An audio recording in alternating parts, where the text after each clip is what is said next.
She didn't scream. She didn't run. At a gas station, a little girl handed a stranger a notebook and whispered a sentence that exposed a crime already in motion. My mom is in danger. This story is inspired by real domestic violence cases. Names, locations, and identifying details have been changed to protect identities. This video contains themes of domestic abuse and emotional harm.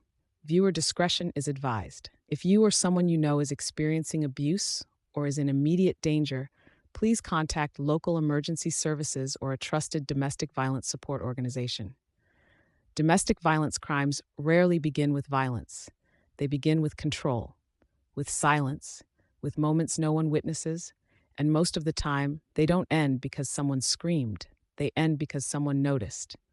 It was just after 9 p.m. at a gas station on the outskirts of the city, the kind of place people stopped at briefly to fuel their cars, buy something small, and disappear back into their lives. Fluorescent lights flickered overhead.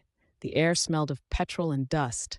A security guard stood near the entrance, watching quietly. He had worked nights for years, long enough to know that crime doesn't always look like chaos. Sometimes it looks calm. That's when he noticed the girl. She stood near pump 4, too still for a child. She was barefoot. Her dress was wrinkled and dirty at the hem. Her hair looked like it hadn't been brushed in days. In her hands, she clutched a small school notebook.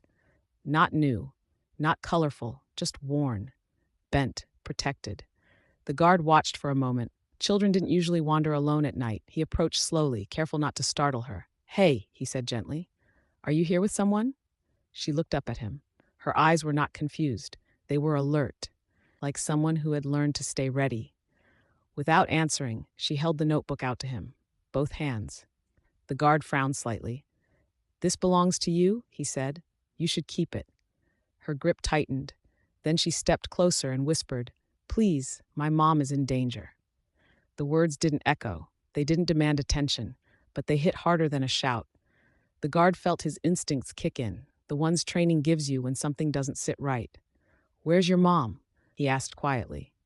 The girl shook her head, not because she didn't know, because she was afraid to say.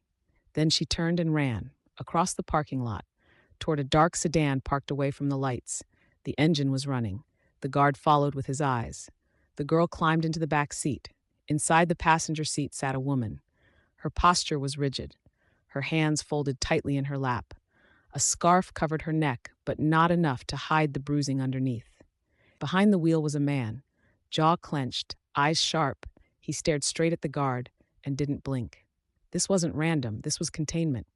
The guard didn't approach the car. Domestic violence cases escalate fast when confronted publicly. Instead, he did what saves lives in situations like this. He observed. He memorized. He acted quietly. Inside the convenience store, he spoke to the cashier.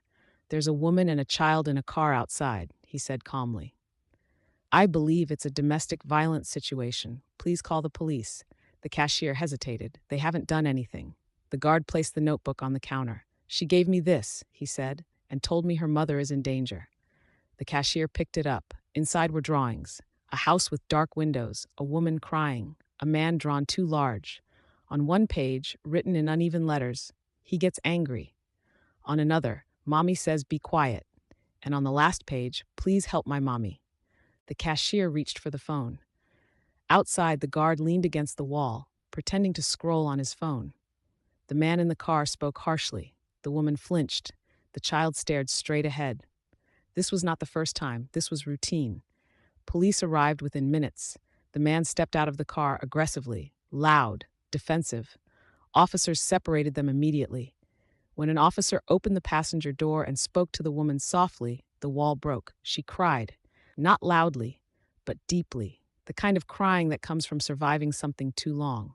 At the station, the truth emerged. The woman, let's call her Elena, had been living under control for years. It started with isolation, then monitoring, then threats, then violence. She tried to leave before. Each time he found her, tracked her phone, followed her movements. That night she packed what she could and ran. But he noticed and followed. At the gas station, he told her, "If you tell anyone, I'll make it worse." She believed him. She always had. But her daughter didn't. The child had learned something important. Adults hide danger. Children feel it. She couldn't call the police. She couldn't explain the crime. So she did the only thing she could think of. She handed the truth to a stranger. The man was arrested that night, charged with domestic assault, stalking, and child endangerment. The notebook became evidence, not just of abuse, but of awareness. In court, the girl's drawings were shown. The defense tried to dismiss them. Children imagine things, they said. But patterns don't lie. Fear doesn't lie. Silence doesn't lie. The judge listened. The charges stuck. And for the first time in years, Elena slept without fear of footsteps behind her. The security guard never forgot that night. He didn't see himself as a hero. He saw himself as someone who didn't dismiss a quiet warning, someone who believed a child. Domestic violence crimes don't always leave bodies. They leave silence. They hide behind normalcy, behind family matters, behind closed doors. And most victims don't get to ask for help safely. Sometimes help arrives through children, through drawings, through notebooks, through whispers. If someone tells you they're in danger, believe them. If something feels wrong, don't ignore it. Listening is not passive. Listening is intervention. If this story stayed with you, don't let it end here. Share it. Someone may need to hear it. Subscribe for more domestic violence crime stories that give a voice to the silence.